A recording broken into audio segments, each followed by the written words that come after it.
ਸਰਕਾਰਾਂ ਨੇ ਸਾਜ਼ਿਸ਼ਾਂ ਸਾਡੇ ਘਰ ਤੋਂ ਸ਼ੁਰੂ ਕੀਤੀਆਂ।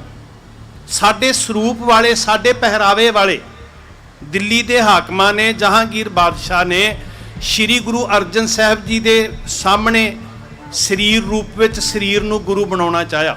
ਸਭ ਤੋਂ ਪਹਿਲਾਂ ਜਿਹੜੀ ਕੋਸ਼ਿਸ਼ ਕੀਤੀ ਗਈ ਉਹ ਵੀ ਸਿੱਖਾਂ ਵਾਲੇ ਸਰੂਪ ਵਿੱਚ ਜੀ। ਇੱਕ ਵਾਰੀ ਗੁਰੂ ਅਰਜਨ ਸਾਹਿਬ ਜੀ ਇਦਾਂ ਜਾਪਦੇ ਸੀ ਜਿਵੇਂ ਅਲੱਗ ਥਲੱਗ ਪੈ ਗਏ, ਲੰਗਰ ਤੱਕ ਮਸਤ ਹੋ ਗਏ ਜੀ। ਗੁਰੂ ਘਰ ਦੇ ਛੋਲਿਆਂ ਦੀ ਮੁੱਠ ਖਾ ਕੇ ਗੁਜ਼ਾਰਾ ਕਰਦੇ ਨੇ। ਭਾਈ ਸਾਹਿਬ ਭਾਈ ਗੁਰਦਾਸ ਜੀ ਵਰਗੇ, ਬਾਬਾ ਬੁੱਢਾ ਜੀ ਵਰਗੀਆਂ ਸ਼ਖਸੀਅਤਾਂ ਨੇ ਜ਼ਿੰਮੇਵਾਰੀ ਨਿਭਾਈ ਤੇ ਸਿੱਖਾਂ ਨੂੰ ਭਟਕਣ ਤੋਂ ਰੋਕ ਲਿਆ। ਜਿਹੜੇ ਗੁਰੂ ਦੇ ਸ਼ਰੀਕ ਬਣ ਕੇ ਬੈਠੇ ਸੀ ਉਹਨਾਂ ਨੇ ਸੁਚੇਤ ਕੀਤਾ ਤੇ ਜਿਹੜਾ ਦੇਹਧਾਰੀ ਗੁਰੂ ਡੰਮ ਚੱਲਣ ਲੱਗਾ ਸੀ ਉਹਨੂੰ ਨੱਥ ਪੈ ਗਈ। ਤੇ ਫਿਰ ਬਾਣੀ ਦੇ ਬਰਾਬਰ ਬਾਣੀ ਨੂੰ ਲਿਆਂਦਾ ਗਿਆ ਜੀ। ਤੁਸੀਂ ਕਾਰਨਾਂ ਨੂੰ ਸਮਝਣ ਦਾ ਯਤਨ ਕਰੋ।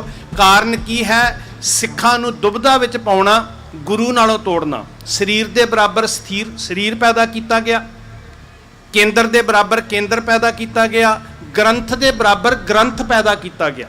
ਗੁਰੂ ਅਰਜਨ ਸਾਹਿਬ ਜੀ ਮਹਾਰਾਜ, ਜਿਨ੍ਹਾਂ ਨੂੰ ਅਸੀਂ ਸ਼ਹੀਦਾਂ ਦੇ ਸਰਤਾਜ ਕਹਿੰਦੇ ਆ, ਤੇ ਆਪਣੀ ਕੌਮ ਦੇ ਅੱਜ ਤੱਕ ਦੇ ਹੋਏ ਸ਼ਹੀਦਾਂ ਦੀ ਗੱਲ ਇਸ ਮੈਦਾਨ ਵਿੱਚ ਤੁਸੀਂ ਕਰਨ ਲਈ ਬੈਠੇ ਹੋ। ਜਦੋਂ ਅਸੀਂ ਕਾਰਨ ਲੱਭਾਂਗੇ ਨਾ ਜੀ, 40ਵੀਂ ਵਰ੍ਹੇਗੰਢ ਮਨਾ ਰਹੇ ਹਾਂ ਅਸੀਂ ਤੀਜੇ ਘੱਲੂਘਾਰੇ ਦੀ। ਸਾਰੀ ਦੁਨੀਆ ਉੱਤੇ ਸਿੱਖ ਕੌਮ ਇਸ ਦਿਹਾੜੇ ਨੂੰ ਮਨਾ ਰਹੀ ਹੈ। ਤੇ ਜਦੋਂ ਅਸੀਂ ਕਾਰਨ ਲੱਭਾਂਗੇ ਤੇ ਕਾਰਨ ਇੱਕੋ ਹੀ ਹੈ, ਭਾਵੇਂ ਉਹ ਪੰਚਮ ਪਾਤਸ਼ਾਹ ਜੀ ਦੀ ਸ਼ਹੀਦੀ ਹੈ, ਭਾਵੇਂ ਉਹ ਤੀਜਾ ਘੱਲੂਘਾਰਾ ਹੈ, ਤੇ ਭਾਵੇਂ ਕੌਮ ਦੇ ਅੱਜ ਤੱਕ ਦੇ ਸ਼ਹੀਦ ਨੇ। ਕਾਰਨ ਵਿੱਚ ਪੂਰਨ ਤੌਰ ਤੇ ਸਾਂਝ ਹੈ। ਤੇ ਜਦੋਂ ਤੁਸੀਂ ਕਾਰਨ ਦੀ ਸਾਂਝ ਨੂੰ ਵੇਖੋਗੇ ਤੇ ਫਿਰ ਅਰਥ ਇਹ ਨਹੀਂ ਹੈ ਕਿ ਹਕੂਮਤਾਂ ਕੌਣ ਸਨ। ਇਸ ਗੱਲ ਨਾਲ ਕੋਈ ਫਰਕ ਨਹੀਂ ਪੈਂਦਾ ਜੀ। ਹਾਕਮ ਕੌਣ ਸਨ, ਸਮਾਂ ਕਿਹੜਾ ਸੀ, ਸਦੀ ਕਿਹੜੀ ਸੀ, ਇਸ ਗੱਲ ਨਾਲ ਕੋਈ ਫਰਕ ਨਹੀਂ ਪੈਂਦਾ। ਉਹ ਕਾਰਨ ਨੂੰ ਸਮਝਾਂਗੇ ਤੇ ਫਿਰ ਸਾਨੂੰ ਪਤਾ ਲੱਗੇਗਾ ਕਿ ਸ਼ਹੀਦੀਆਂ ਕਿਉਂ ਹੋਈਆਂ ਤੇ ਸਾਡਾ ਫਰਜ਼ ਕੀ ਬਣਦਾ। ਸਾਧ ਸੰਗਤ ਜੀ, ਜਦੋਂ ਅਸੀਂ ਧੰਨ ਗੁਰੂ ਅਰਜਨ ਸਾਹਿਬ ਜੀ ਮਹਾਰਾਜ ਦੀ ਸ਼ਹੀਦੀ ਦੇ ਕਾਰਨ ਵੇਖਦੇ ਹਾਂ ਤੇ ਠੀਕ ਹੈ, ਬਾਹਰੀ ਤੌਰ ਦੇ ਉੱਤੇ ਸਾਨੂੰ ਚੰਦੂ ਦਾ ਕਾਰਨ ਸਮਝ ਵਿੱਚ ਆਉਂਦਾ, ਉਹ ਵੀ ਸਹਿ ਕਾਰਨ ਹੈ। ਸਾਨੂੰ ਸੁਲਹੀ ਖਾਨ, ਸੁਲਭੀ ਖਾਨ, ਪ੍ਰਿਥੀ ਚੰਦ, ਬਹੁਤ ਸਾਰੇ ਕਾਰਨ ਨਜ਼ਰ ਆਉਂਦੇ ਆ। ਉਹ ਸਹਿ ਕਾਰਨ ਨੇ, ਮੂਲ ਕਾਰਨ ਨਹੀਂ ਹੈ। ਤੇ ਜਦੋਂ ਤੁਸੀਂ ਮੂਲ ਕਾਰਨ ਵੇਖੋਗੇ ਤੇ ਉਹ ਹੈ ਮੁਤੱਸਬ। ਮੁਤੱਸਬੀ ਖੇਡ ਖੇਡ ਰਿਹਾ ਬਟਾਲੇ ਦਾ ਰਹਿਣ ਵਾਲਾ ਬੀਰਬਲ। ਦੂਸਰੇ ਪਾਸੇ ਜਹਾਂਗੀਰ ਆਪਣੀ ਲਿਖਤ ਵਿੱਚ ਆਪ ਲਿਖਦਾ, ਉਹ ਕਹਿੰਦਾ ਵੀ ਸਿੱਖੀ ਦੀ ਲਹਿਰ ਇੰਨੀ ਪ੍ਰਚੰਡ ਹੋ ਗਈ ਹੈ, ਇੰਨੀ ਪ੍ਰਫੁੱਲਤ ਹੋ ਗਈ ਹੈ ਕਿ ਬਹੁਤ ਸਾਰੇ ਹਿੰਦੂ ਤੇ ਅਣਭੋਲ ਮੁਸਲਮਾਨ ਜਿਹੜੇ ਆ ਉਹ ਵੀ ਗੁਰੂ ਸਾਹਿਬ ਜੀ ਤੋਂ ਪ੍ਰਭਾਵਿਤ ਹੋ ਰਹੇ ਆ। ਹੁਣ ਗੁਰੂ ਸਾਹਿਬ ਜੀ ਦਾ ਜਿਹੜਾ ਸਿਧਾਂਤ ਸੀ, ਭਰਮ ਤੋਂ ਮੁਕਤ, ਵੰਡ ਵਿਤਕਰਿਆਂ ਤੋਂ ਮੁਕਤ, ਅਗਿਆਨਤਾ ਤੋਂ ਮੁਕਤ, ਇਕਸਾਰਤਾ ਦੀ ਗੱਲ, ਸਰਬੱਤ ਦੇ ਭਲੇ ਦੀ ਗੱਲ, ਉਹਨੇ ਸਾਰੀ ਮਨੁੱਖਤਾ ਨੂੰ ਪਿਆਰ ਕਲਾਵੇ 'ਚ ਲਿਆ। ਖਾਸ ਕਰਕੇ ਜਦੋਂ ਸ਼ਬਦ ਦਾ ਚਾਨਣ ਹੋਇਆ, ਜਦੋਂ ਗੁਰਬਾਣੀ ਦੀ ਲੋਹ ਹੋਈ। ਸਤਿਕਾਰਯੋਗ ਭਾਈ ਸਾਹਿਬ ਭਾਈ ਗੁਰਭੇਜ ਸਿੰਘ ਖਾਲਸਾ ਜੀ ਆਪ ਜੀ ਨਾਲ ਸਾਂਝ ਕਰ ਰਹੇ ਸਨ। ਗੱਲ ਸ਼ਬਦ ਗੁਰੂ ਨਾਲ ਜੁੜਨ ਦੀ ਹੈ। ਉੱਥੇ ਸਰਕਾਰਾਂ ਨੇ ਸਾਜ਼ਿਸ਼ਾਂ ਕੀਤੀਆਂ ਜੀ। ਇਹਨੂੰ ਥੋੜਾ ਜਿਹਾ ਨੋਟ ਕਰ ਲਿਓ। ਸਰਕਾਰਾਂ ਨੇ ਸਾਜ਼ਿਸ਼ਾਂ ਸਾਡੇ ਘਰ ਤੋਂ ਸ਼ੁਰੂ ਕੀਤੀਆਂ। ਸਾਡੇ ਸਰੂਪ ਵਾਲੇ, ਸਾਡੇ ਪਹਿਰਾਵੇ ਵਾਲੇ ਦਿੱਲੀ ਦੇ ਹਾਕਮਾਂ ਨੇ, ਜਹਾਂਗੀਰ ਬਾਦਸ਼ਾਹ ਨੇ ਸ਼੍ਰੀ ਗੁਰੂ ਅਰਜਨ ਸਾਹਿਬ ਜੀ ਦੇ ਸਾਹਮਣੇ ਸਰੀਰ ਰੂਪ ਵਿੱਚ ਸਰੀਰ ਨੂੰ ਗੁਰੂ ਬਣਾਉਣਾ ਚਾਹਿਆ। ਸਭ ਤੋਂ ਪਹਿਲਾਂ ਜਿਹੜੀ ਕੋਸ਼ਿਸ਼ ਕੀਤੀ ਗਈ ਉਹ ਵੀ ਸਿੱਖਾਂ ਵਾਲੇ ਸਰੂਪ ਵਿੱਚ ਜੀ। ਪ੍ਰਿਥੀ ਚੰਦ ਨੂੰ ਚੁਣਿਆ ਗਿਆ, ਗੁਰੂ ਦੇ ਘਰ ਵਿੱਚੋਂ ਹੀ ਚੁਣਿਆ ਗਿਆ, ਸਾਡੇ ਪਰਿਵਾਰ ਵਿੱਚੋਂ ਹੀ ਚੁਣਿਆ ਗਿਆ। ਗੁਰੂ ਸਰੀਰ ਕਰਕੇ ਗੁਰੂ ਦਾ ਸ਼ਰੀਕ ਪੈਦਾ ਕੀਤਾ। ਸਿੱਖ ਜਾਗਰੂਕ ਸਨ, ਭਾਵੇਂ ਕਿ ਹਾਲਾਤ ਇਦਾਂ ਦੇ ਬਣਾਏ, ਆਰਥਿਕ ਤੌਰ ਦੇ ਉੱਤੇ, ਸਮਾਜਿਕ ਤੌਰ ਦੇ ਉੱਤੇ। ਇੱਕ ਵਾਰੀ ਗੁਰੂ ਅਰਜਨ ਸਾਹਿਬ ਜੀ ਇਦਾਂ ਜਾਪਦੇ ਸੀ ਜਿਵੇਂ ਅਲੱਗ ਥਲੱਗ ਪੈ ਗਏ, ਲੰਗਰ ਤੱਕ ਮਸਤ ਹੋ ਗਏ ਜੀ। ਗੁਰੂ ਘਰ ਦੇ ਛੋਲਿਆਂ ਦੀ ਮੁੱਠ ਖਾ ਕੇ ਗੁਜ਼ਾਰਾ ਕਰਦੇ ਨੇ। ਭਾਈ ਸਾਹਿਬ ਭਾਈ ਗੁਰਦਾਸ ਜੀ ਵਰਗੇ, ਬਾਬਾ ਬੁੱਢਾ ਜੀ ਵਰਗੀਆਂ ਸ਼ਖਸੀਅਤਾਂ ਨੇ ਜ਼ਿੰਮੇਵਾਰੀ ਨਿਭਾਈ ਤੇ ਸਿੱਖਾਂ ਨੂੰ ਭਟਕਣ ਤੋਂ ਰੋਕ ਲਿਆ। ਜਿਹੜੇ ਗੁਰੂ ਦੇ ਸ਼ਰੀਕ ਬਣ ਕੇ ਬੈਠੇ ਸੀ ਉਹਨਾਂ ਨੇ ਸੁਚੇਤ ਕੀਤਾ ਤੇ ਜਿਹੜਾ ਦੇਹਧਾਰੀ ਗੁਰੂ ਡੰਮ ਚੱਲਣ ਲੱਗਾ ਸੀ ਉਹਨੂੰ ਨੱਥ ਪੈ ਗਈ।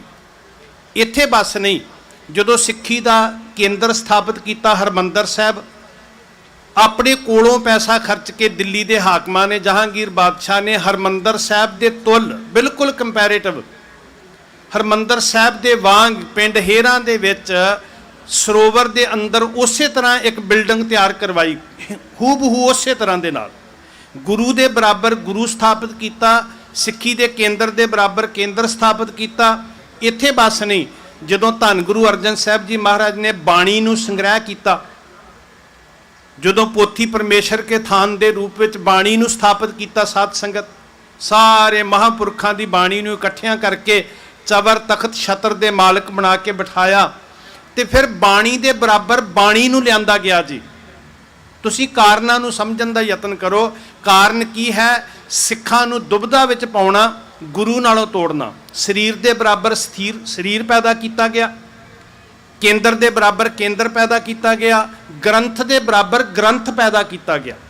ਪ੍ਰਿਥੀ ਚੰਦ ਦਾ ਪੁੱਤਰ ਮਿਹਰਬਾਨ, ਉਹਨੂੰ ਉਤਸ਼ਾਹਿਤ ਕੀਤਾ, ਉਹਨੂੰ ਵਿੱਦਿਆ ਤੱਕ ਦਿੱਤੀ ਗਈ, ਪੂਰਨ ਟ੍ਰੇਨਿੰਗ ਦਿੱਤੀ ਗਈ। ਤੁਸੀਂ ਵੇਖੋ, ਇਸ ਗੱਲ ਨੂੰ ਨੋਟ ਕਰੋ ਤੁਸੀਂ, ਪੂਰਨ ਤੌਰ ਤੇ ਟ੍ਰੇਨਿੰਗ ਦੇ ਕੇ, ਵਿੱਦਿਆ ਦੇ ਕੇ ਸਾਡਾ ਇਤਿਹਾਸ ਬੋਲਦਾ ਹੈ, ਮਿਹਰਬਾਨ ਪੁੱਤ ਪ੍ਰਿਥੀਏ ਦਾ ਕਵੀਸ਼ਰੀ ਕਰੇ, ਹਿੰਦਵੀ ਪਾਰਸੀ ਨਾਲੇ ਗੁਰਮੁਖੀ ਪੜ੍ਹੇ, ਤਿੰਨ ਭੀ ਬਾਣੀ ਬਹੁਤ ਬਣਾਈ, ਭੋਗ ਗੁਰੂ ਨਾਨਕ ਕਾ ਹੀ ਪਾਈ। ਪ੍ਰਿਥੀ ਚੰਦ ਦਾ ਪੁੱਤਰ ਮਿਹਰਬਾਨ ਹੈ, ਉਹ ਬਹੁਤ ਸਾਰੀ ਰਚਨਾ ਰਚ ਰਿਹਾ। ਅੱਜ ਤੱਕ ਸਾਨੂੰ ਉਹਦੀ ਰਚਨਾ ਦੀ ਦੁਬਿਧਾ ਵਿੱਚੋਂ ਫਰਕ ਨਹੀਂ ਨਜ਼ਰ ਆਇਆ।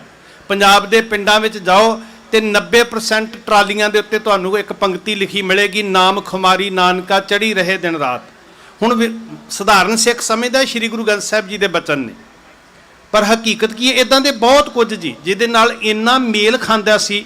ਤੇ ਉੱਥੇ ਸਾਡਾ ਇਤਿਹਾਸ ਕਹਿੰਦਾ ਕਿ ਆਖਰੀ ਪੰਕਤੀ, ਨਾਨਕ ਪਦ ਵਰਤਨ ਦਾ ਅਧਿਕਾਰ ਕੇਵਲ ਗੁਰੂ ਜੋਤ ਦੇ ਵਾਰਸ ਸਤਿਗੁਰਾਂ ਨੂੰ ਸੀ ਜੀ।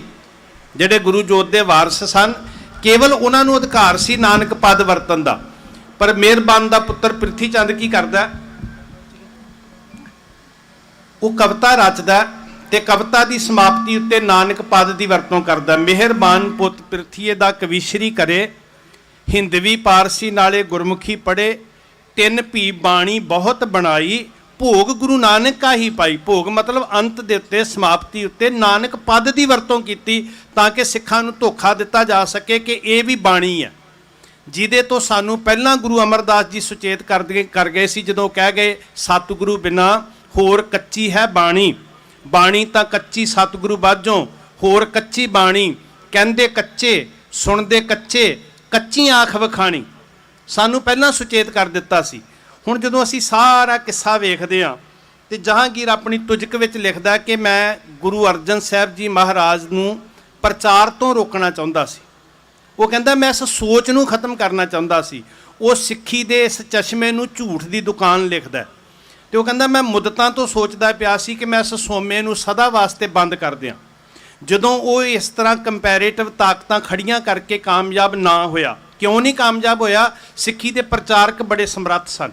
ਭਾਈ ਗੁਰਦਾਸ ਜੀ ਵਰਗੇ ਪ੍ਰਚਾਰਕ, ਬਾਬਾ ਬੁੱਢਾ ਜੀ ਵਰਗੇ ਪ੍ਰਚਾਰਕ ਇੰਨੇ ਸਮਰੱਥ ਸਨ ਕਿ ਉਹਨਾਂ ਨੇ ਸਿੱਖਾਂ ਨੂੰ ਦੁਬਿਧਾ ਵਿੱਚ ਨਹੀਂ ਪੈਣ ਦਿੱਤਾ। ਸਾਧ ਸੰਗਤ ਤੁਸੀਂ ਵੇਖੋ ਨਾ ਜੀ, ਜਦੋਂ ਗੁਰੂ ਤੇਗ ਬਹਾਦਰ ਮਹਾਰਾਜ ਜੀ ਜਾਂਦੇ ਆ ਅੰਮ੍ਰਿਤਸਰ ਸਾਹਿਬ, ਤੇ ਉੱਥੇ ਵੀ ਸੋਢੀ ਹਰ ਜੀ ਬੈਠਾ, ਫਿਰ ਹਰਮੰਦਰ ਸਾਹਿਬ ਤੇ ਕਬਜ਼ਾ ਕਰਕੇ 22 ਹੋਰ ਬੈਠੇ ਨੇ ਮੰਜੀਆਂ ਲਾ ਕੇ ਬਾਬੇ ਬਕਾਲੇ ਦੀ ਧਰਤੀ ਤੇ ਸਿੱਖ ਦਾ ਕੀ ਫਰਜ਼ ਬਣਦਾ? ਸਿੱਖ ਕੋਠੇ ਤੇ ਚੜ੍ਹ ਕੇ ਦੂਜਿਆਂ ਨੂੰ ਸੁਚੇਤ ਕਰਦਾ, ਜਾਗਰੂਕ ਕਰਦਾ ਵੀ ਝੂਠਿਆਂ ਤੋਂ ਬਚਣਾ ਤੇ ਆਓ ਸੱਚੇ ਗੁਰੂ ਦੇ ਲੜ ਲੱਗੀਏ। ਜਿਹੜੇ ਸਾਡੇ ਫਰਜ਼ ਬਣਦੇ ਆ। ਵਕਤ ਦੀ ਹਰ ਤਾਕਤ ਨੇ ਯਤਨ ਕੀਤਾ ਕਿ ਸਿੱਖਾਂ ਨੂੰ ਗੁਰੂ ਨਾਲੋਂ ਤੋੜਨ ਵਾਸਤੇ ਸਰੀਰਾਂ ਦੇ ਬਰਾਬਰ ਸਰੀਰ ਪੈਦਾ ਕੀਤੇ ਜਾਣ, ਸਿੱਖੀ ਦੇ ਕੇਂਦਰਾਂ ਦੇ ਬਰਾਬਰ ਕੇਂਦਰ ਪੈਦਾ ਕੀਤੇ ਜਾਣ, ਸਿੱਖੀ ਦੇ ਗ੍ਰੰਥ ਦੇ ਬਰਾਬਰ ਗ੍ਰੰਥ ਪੈਦਾ ਕੀਤੇ ਜਾਣ। ਫਿਰ ਉਹ ਦੌਰ ਗੁਜ਼ਰਦਾ ਸਾਰਾ ਅਸੀਂ ਵੇਖਦੇ ਹਾਂ। ਜੰਗਾਂ ਹੁੰਦੀਆਂ 6ਵੇਂ ਪਾਤਸ਼ਾਹ ਹਜ਼ੂਰ ਦੇ ਵੇਲੇ, ਪੰਚਮ ਪਾਤਸ਼ਾਹ ਜੀ ਸ਼ਹੀਦੀ ਦਿੰਦੇ ਨੇ, 9ਵੇਂ ਪਾਤਸ਼ਾਹ ਜੀ ਸ਼ਹੀਦੀ ਦਿੰਦੇ ਨੇ, ਗੁਰੂ ਕਲਗੀਧਰ ਪਾਤਸ਼ਾਹ ਜੀ ਦਾ ਸਾਰਾ ਸਰਬੰਸ ਸ਼ਹੀਦੀਆਂ ਦਿੰਦਾ। ਤੇ ਫਿਰ ਜਦੋਂ ਮੈਂ ਇਕਸਾਰਤਾ ਦੀ ਗੱਲ ਕਰਦਾ, ਦੋਨਾਂ ਦੌਰਾਂ ਦੇ ਵਿੱਚ ਦੀ ਜਿਹੜੀ ਇਕਸਾਰਤਾ ਹੈ ਉਹਨੂੰ ਲੈ ਆਈਏ ਫਿਰ 1978 ਦੀ ਵਿਸਾਖੀ ਉੱਤੇ, ਜਿੱਥੋਂ ਸਾਰੇ ਕੁਝ ਦਾ ਮੁੱਢ ਵੱਜਦਾ। ਇਸ ਤੀਜੇ ਘੱਲੂਘਾਰੇ ਦੇ ਇਤਿਹਾਸ ਦਾ ਮੁੱਢ ਜੇ ਬਾਹਰੀ ਤੌਰ ਤੇ, ਵੈਸੇ ਤੇ ਅੰਦਰੂਨੀ ਤੌਰ ਤੇ ਵੇਖਣਾ ਹੋਵੇ ਤੇ ਇਹਦਾ ਮੁੱਢ ਤਲਵੰਡੀ ਦੀ ਧਰਤੀ ਤੋਂ ਵੱਜ ਜਾਂਦਾ। ਜਿੱਦਣ ਗੁਰੂ ਨਾਨਕ ਸਾਹਿਬ ਜੀ ਗੁਰੂ ਦੀ ਬਾਣੀ, ਸੱਚ ਕੀ ਬਾਣੀ ਨਾਨਕ ਆਖਿਆ ਸੱਚ ਸੁਣਾਏ ਸੀ, ਸੱਚ ਕੀ ਬੇਲਾ, ਮੁੱਢ ਤੇ ਉੱਥੋਂ ਵੱਜ ਜਾਂਦਾ। ਪਰ ਬਾਹਰੀ ਤੌਰ ਦੇ ਉੱਤੇ ਜੇ ਅਸੀਂ ਵੇਖਦੇ ਹਾਂ ਤੇ 1978 ਦੀ ਵਿਸਾਖੀ ਤੋਂ ਮੁੱਢ ਵੱਜਦਾ। ਹੁਣ ਇੱਥੇ ਕਾਰਨ ਕੀ ਹੈ? ਗੁਰੂ ਦੇ ਬਰਾਬਰ ਗੁਰੂ ਪੈਦਾ ਕੀਤਾ ਜਾਂਦਾ। ਸਾਡੇ ਆਪਣਿਆਂ ਨੂੰ ਮੋਹਰੇ ਬਣਾ ਕੇ ਸਾਡੇ ਆਪਣੇ ਵਾਲੇ ਸਰੂਪ ਦੇ ਵਿੱਚ ਸਿੱਖੀ ਦੇ ਕੇਂਦਰ ਸ੍ਰੀ ਅੰਮ੍ਰਿਤਸਰ ਸਾਹਿਬ ਦੇ ਅੰਦਰ ਨਿਰੰਕਾਰੀ ਨਕਲੀ ਨਿਰੰਕਾਰੀਆਂ ਨੂੰ ਲਿਆ ਕੇ ਉਹਨਾਂ ਦੀਆਂ ਸਟੇਜਾਂ ਲਾਈਆਂ ਜਾਂਦੀਆਂ। ਭਾਈ ਸਾਹਿਬ ਭਾਈ ਫੌਜਾ ਸਿੰਘ ਜੀ ਹੋਰੀ ਰਵਾਇਤੀ ਸ਼ਸਤਰਾਂ ਦੇ ਨਾਲ ਰਵਾਇਤੀ ਕਕਾਰਾਂ ਦੇ ਨਾਲ ਸਿੱਖ ਜਾਂਦੇ ਆ, ਉਹਨਾਂ ਨੂੰ ਗੋਲੀਆਂ ਨਾਲ ਵਿੰਨਿਆ ਜਾਂਦਾ ਜਿੱਥੋਂ ਮੁੱਢ ਵੱਜਦਾ ਸਾਧ ਸੰਗਤ। ਹੁਣ ਮੂਲ ਮੁੱਢ ਕੀ ਹੈ? ਸਿੱਖਾਂ ਨੂੰ ਗੁਰੂ ਨਾਲੋਂ ਤੋੜ ਕੇ ਭਾਵੇਂ ਉਹ ਗ੍ਰੰਥ ਦੇ ਬਰਾਬਰ ਗ੍ਰੰਥ ਹੈ ਤੇ ਭਾਵੇਂ ਸਰੀਰ ਦੇ ਬਰਾਬਰ ਸਰੀਰ ਹੈ। ਹੁਣ ਉਸ ਅਵਤਾਰ ਸਿੰਘ ਨੇ ਵੀ ਗ੍ਰੰਥ ਰਚਿਆ, ਆਪਣੀ ਬਾਣੀ ਬਣਾਈ, ਆਪਣਾ ਕੇਂਦਰ, ਤੇ ਸਾਰਾ ਕੁਝ ਸਿੱਖੀ ਦੇ ਘਰ ਵਿੱਚ ਆ ਕੇ ਕਰਨਾ ਸ਼ੁਰੂ ਕੀਤਾ। 13 ਸਿੱਖਾਂ ਨੂੰ ਸ਼ਹੀਦ ਕੀਤਾ ਤੇ ਮੁੱਢ ਵੱਜ ਗਿਆ ਸਾਧ ਸੰਗਤ। ਜਦੋਂ ਅਸੀਂ ਵੇਖਦੇ ਹਾਂ ਬਾਬਾ ਜਰਨੈਲ ਸਿੰਘ ਜੀ ਹੋਰਾਂ ਦਾ ਸਫ਼ਰ, ਸੰਤ ਕਰਤਾਰ ਸਿੰਘ ਜੀ ਹੋਰਾਂ ਦਾ ਸਫ਼ਰ, ਤੇ ਉਹਨਾਂ ਦੀ ਮੁਹਿੰਮ ਹੀ ਇੱਥੋਂ ਸ਼ੁਰੂ ਹੁੰਦੀ ਹੈ। ਜਿਹੜਾ ਗੁਰਦਾਸਪੁਰ ਤੋਂ ਨਗਰ ਕੀਰਤਨ ਕੱਢਦੇ ਆ, ਉੱਥੇ ਨਿਰੰਕਾਰੀ ਡੀਸੀ ਜਿਹੜਾ ਉਹ ਕਹਿੰਦਾ ਮੈਂ ਨਗਰ ਕੀਰਤਨ ਨਿਕਲ ਨਹੀਂ ਦੇਣਾ। ਵੇਖਣ ਨੂੰ ਕੀ ਨਜ਼ਰ ਆ ਰਿਹਾ ਕਿ ਗੱਲ ਨਗਰ ਕੀਰਤਨ ਦੀ ਹੈ, ਪਰ ਬੇਸਿਕਲੀ ਗੱਲ ਨਗਰ ਕੀਰਤਨ ਦੀ ਨਹੀਂ ਹੈ। ਗੱਲ ਗੁਰੂ ਨੂੰ ਨੀਵਾਂ ਦਿਖਾਉਣ ਦੀ ਸੀ, ਜਿਹਨੂੰ ਸਿੱਖ ਜਰ ਨਹੀਂ ਸਕਦੇ। ਉਹ ਸਾਰਾ ਦੌਰ ਪੰਜਾਬ ਦੀ ਧਰਤੀ ਤੇ ਚੱਲਦਾ ਤੇ ਆਪਣੇ ਗੁਰੂ ਦੀ ਅਜ਼ਮਤ ਵਾਸਤੇ ਸ਼ਹੀਦਾਂ ਦੇ ਸਰਤਾਜ ਗੁਰੂ ਅਰਜਨ ਸਾਹਿਬ ਜੀ ਤੋਂ ਲੈ ਕੇ ਅਸੀਂ ਇਸ ਘੱਲੂਘਾਰੇ ਤੱਕ ਸ਼ਹੀਦੀਆਂ ਦਾ ਦੌਰ ਵੇਖਦੇ ਹਾਂ। ਹੁਣ ਵਿਚਾਰਧਾਰਕ ਨੁਕਸਾਨ ਵੇਖੋ ਨਾ ਤੁਸੀਂ। ਸ੍ਰੀ ਗੁਰੂ ਗ੍ਰੰਥ ਸਾਹਿਬ ਜੀ ਕਿਹੜੇ ਅਸਲਾ ਲੈ ਕੇ ਬੈਠੇ ਆ? ਉਹਨਾਂ ਦੇ ਪਵਿੱਤਰ ਸਰੂਪ ਗੋਲੀਆਂ ਨਾਲ ਵਿੰਨੇ ਜਾਂਦੇ ਆ। ਸਿੱਖ ਰੈਫਰੈਂਸ ਲਾਇਬ੍ਰੇਰੀ ਨੂੰ ਅੱਗ ਲਾਈ ਜਾਂਦੀ ਹੈ। ਬਹੁਤ ਸਾਰਾ ਸਿਧਾਂਤਕ ਨੁਕਸਾਨ। ਹੁਣ ਮੈਂ ਬੇਨਤੀ ਕਰਦਾ ਆਪਣੇ ਅੱਜ ਦੀ ਸਾਧ ਸੰਗਤ, ਇਹ ਕਾਰਨ ਸਨ ਪਿਛਲੇ ਪਿਛੋਕੜ ਤੋਂ। ਭਾਈ ਸਾਹਿਬ ਜੀ ਸਟੇਜ ਕਰਦੇ ਆ ਇੱਕ ਗੱਲ ਕਹਿ ਕੇ ਗਏ ਕਿ ਸਾਡੇ ਇੱਥੇ ਆਉਣ ਦੇ 3 ਕਾਰਨ ਨੇ। ਉਹ ਕਹਿੰਦੇ ਇੱਕ ਤੇ ਅਸੀਂ ਭਾਰਤੀ ਹਕੂਮਤ ਨੂੰ ਦੱਸਣਾ ਚਾਹੁੰਦੇ ਹਾਂ, ਬੜੀ ਚੰਗੀ ਗੱਲ ਜੀ ਤੁਹਾਡੀ ਭਾਵਨਾ। ਦੂਸਰਾ ਉਹ ਕਹਿੰਦੇ ਅਸੀਂ ਇੱਥੋਂ ਦੇ ਲੋਕਾਂ ਨੂੰ, ਮੀਡੀਆ ਨੂੰ ਦੱਸਣਾ ਚਾਹੁੰਦੇ ਹਾਂ, ਇੱਥੋਂ ਦੀ ਸਰਕਾਰ ਨੂੰ ਦੱਸਣਾ ਚਾਹੁੰਦੇ ਹਾਂ। ਬੜੀ ਚੰਗੀ ਗੱਲ ਹੈ ਜੀ ਤੁਸੀਂ ਦੱਸ ਰਹੇ ਹੋ, ਪਰ ਮੈਂ ਇੱਕ ਬੇਨਤੀ ਕਰਦਾ, ਗੱਲ ਸਿਰਫ ਦੂਜਿਆਂ ਨੂੰ ਦੱਸਣ ਨਾਲ ਨਹੀਂ ਬਣਨੀ। ਅਸੀਂ ਆਪਣੇ ਘਰਾਂ 'ਚ ਬਹਿ ਕੇ ਆਪਣੇ ਬੱਚਿਆਂ ਨੂੰ ਕਿੰਨਾ ਕੁ ਦੱਸਿਆ? ਜੇ ਅਸੀਂ ਘਰਾਂ 'ਚ ਬੈਠ ਕੇ ਆਪਣੇ ਬੱਚਿਆਂ ਨੂੰ ਨਾ ਦੱਸਿਆ ਤੇ ਅਸੀਂ ਫੇਲ ਹੋ ਜਾਵਾਂਗੇ। ਲੋਕਾਂ ਨੂੰ ਦੱਸਿਆ ਹੋਇਆ ਸਾਡਾ ਕਿਸੇ ਕੀਮਤ ਤੇ ਨਹੀਂ ਰਹਿਣਾ ਜੀ, ਇਹ ਸੱਚੀ ਗੱਲ ਜੇ। ਉਹਦੀ ਕੌਡੀ ਕੀਮਤ ਨਹੀਂ ਪੈਣੀ। ਲੋਕੀ ਕਿੰਨੀ ਕੁ ਦੇਰ ਯਾਦ ਰੱਖਣਗੇ? ਜ਼ਰੂਰਤ ਕੀ ਸੀ ਕਿ ਅਸੀਂ ਆਪਣੇ ਪਰਿਵਾਰਾਂ 'ਚ ਬੈਠ ਕੇ ਆਪਣੇ ਬੱਚਿਆਂ ਨੂੰ ਦੱਸਦੇ। ਮੈਂ ਅਕਸਰ ਬੇਨਤੀ ਕਰਦਾ, ਜਦੋਂ ਸੰਗਤ ਵਿੱਚ ਨਿਗਾਹ ਮਾਰਦੇ ਆ, ਤੁਸੀਂ ਆਪਣੇ 2-4 ਫੁੱਟ ਦੇ ਆਲੇ ਦੁਆਲੇ ਵੇਖੋ ਜੀ, ਇੱਥੋਂ ਦੇ ਜੰਮਪਲ ਬੱਚੇ ਕਿੰਨੇ ਕੁ ਬੈਠੇ ਨੇ। ਇਮਾਨਦਾਰੀ ਦੇ ਨਾਲ ਵੇਖੋ। ਇੱਥੇ ਅਸੀਂ ਫੇਲ ਹੋ ਰਹੇ ਹਾਂ ਸਾਧ ਸੰਗਤ। ਅਸੀਂ ਸਿਰਫ ਲੋਕਾਂ ਨੂੰ ਨਹੀਂ ਦੱਸਣਾ ਜੀ, ਸਾਡੇ ਪਿੰਡੇ ਤੇ ਕੀ ਬੀਤੀ ਅਸੀਂ ਆਪਣੇ ਬੱਚਿਆਂ ਨੂੰ ਦੱਸਣਾ, ਤੇ ਉਹਦਾ ਕਾਰਨ ਦੱਸਣਾ ਕਿ ਗੁਰੂ ਨਾਲੋਂ ਤੋੜਨ ਵਾਸਤੇ ਪੰਚਮ ਪਾਤਸ਼ਾਹ ਤੋਂ ਲੈ ਕੇ ਤੇ 1978 ਤੱਕ ਜੋ ਕੁਝ ਵਾਪਰਦਾ ਉਹ ਸ੍ਰੀ ਗੁਰੂ ਗ੍ਰੰਥ ਸਾਹਿਬ ਜੀ ਨੂੰ ਨੀਵਾਂ ਦੱਸਣ ਵਾਸਤੇ ਵਾਪਰਦਾ। ਤੇ ਅੱਜ ਅਸੀਂ ਐਨਾਲਿਸਿਸ ਕਰੀਏ ਕਿ ਅਸੀਂ ਕਾਮਯਾਬ ਹਾਂ ਕਿ ਫੇਲ ਹਾਂ ਜੀ। ਅੱਜ ਪੰਜਾਬ ਦੀ ਧਰਤੀ ਤੇ ਫਿਰ ਗੁਰੂ ਡੰਮ ਹਾਵੀ ਆ। ਜਿਉਂਦਿਆਂ ਦੀਆਂ ਗੱਲਾਂ ਛੱਡੋ, ਮਰਿਆਂ ਦੀਆਂ ਲਾਸ਼ਾਂ ਫਰਿੱਜਾਂ 'ਚ ਰੱਖ ਕੇ ਮੱਥੇ ਟੇਕੇ ਜਾ ਰਹੇ ਆ।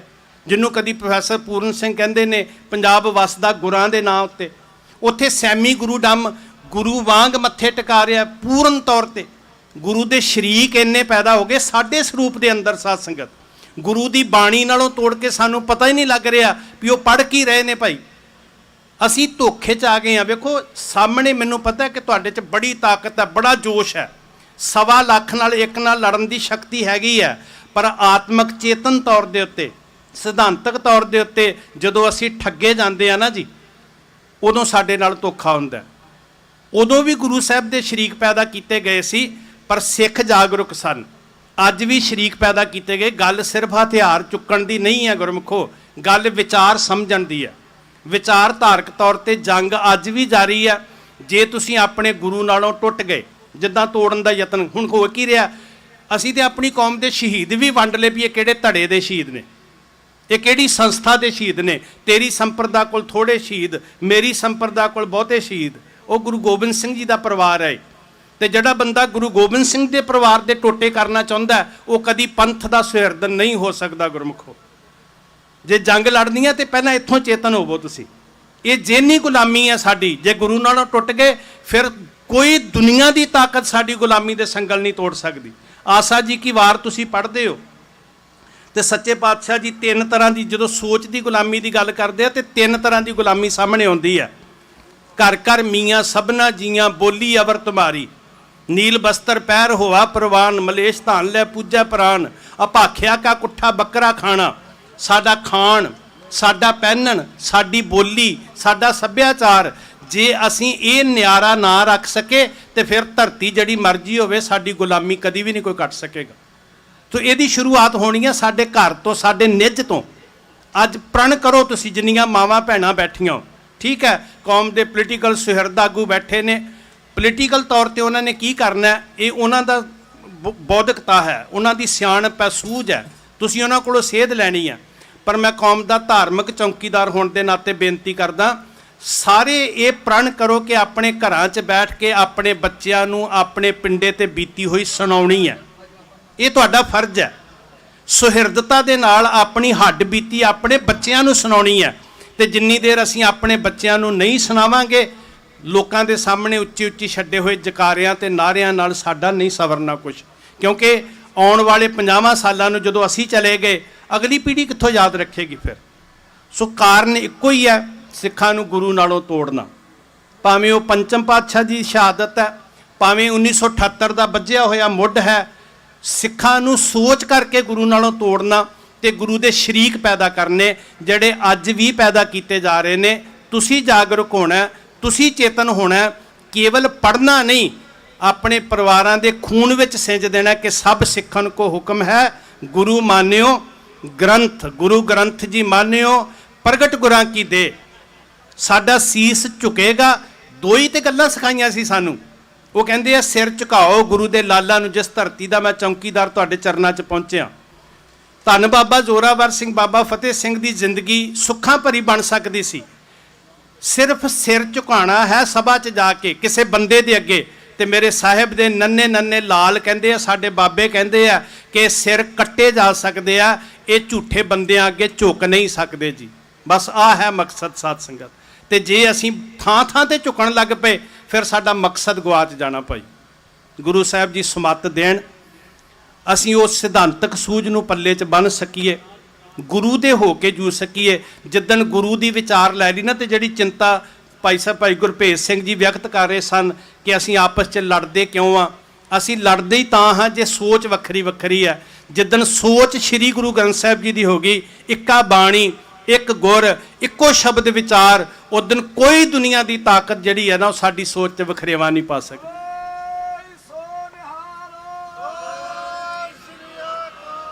ਸੋ ਤੁਹਾਡਾ ਬਹੁਤ ਧੰਨਵਾਦ। ਕੌਮ ਦੇ ਦਾਨਸ਼ਵਰ ਬੈਠੇ ਆ ਸਾਰੇ, ਉਹਨਾਂ ਕੋਲੋਂ ਤੁਸੀਂ ਬਚਨ ਸੁਣਨੇ ਨੇ। ਅਸੀਸ ਦਿਓ, ਭੁੱਲਾਂ ਬਖਸ਼ਿਓ। ਇੱਕੋ ਹੀ ਤਾਕਤ ਹੈ, ਗੁਰੂ ਦੇ ਚਰਨੀ ਲੱਗੀਏ, ਸਾਨੂੰ ਅੰਦਰੋਂ ਜਾਗਰੂਕਤਾ ਆਵੇ, ਫਿਰ ਦੁਨੀਆ ਦੀ ਕੋਈ ਤਾਕਤ ਪੰਥ ਦੇ ਸਾਹਮਣੇ ਨਹੀਂ ਟਿਕ ਸਕਦੀ ਜੀ। ਵਾਹਿਗੁਰੂ ਜੀ ਕਾ ਖਾਲਸਾ, ਵਾਹਿਗੁਰੂ ਜੀ ਕੀ ਫਤਿਹ।